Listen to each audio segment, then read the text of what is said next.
तर ही दृश्य आपण पाहतो आहोत। पंतप्रधान 5 देशांच्या दौऱ्यावर होते। आता इटलीत ते पोहोचल्यानंतर इटलीच्या पंतप्रधान जॉर्जिया मेलोनी यांच्यासोबतचे त्यांचे त्या ठिकाणचे भेटीचे काही व्हिडिओ समोर येत आहेत। तर पंतप्रधानांचा हा इटली दौरा आहे।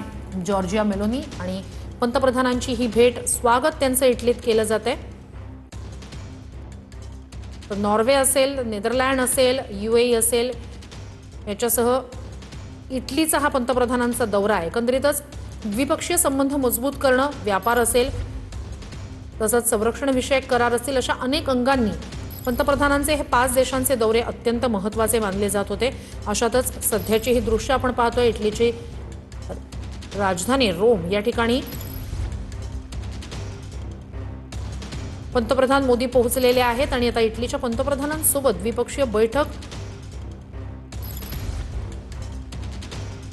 या दरम्यानचे जॉर्जिया मेलोनी आणि पंतप्रधान मोदी यांच्या भेटी दरम्यानचे हे काही व्हिडिओ समोर येत आहेत। तर हा दौरा अत्यंत महत्त्वाचा आहे। 5 देशांचा हा पंतप्रधानांचा परदेश दौरा, त्यांचं इटलीत स्वागत करण्यात आलं। त्यानंतर जॉर्जिया मेलोनी आणि पंतप्रधानांच्या भेटीचा हा व्हिडिओ समोर आलेला आहे। तर मजबूत भागीदारी दोन देशांमधली या दृष्टीनं हा दौरा अत्यंत महत्त्वाचा मानला जातोय।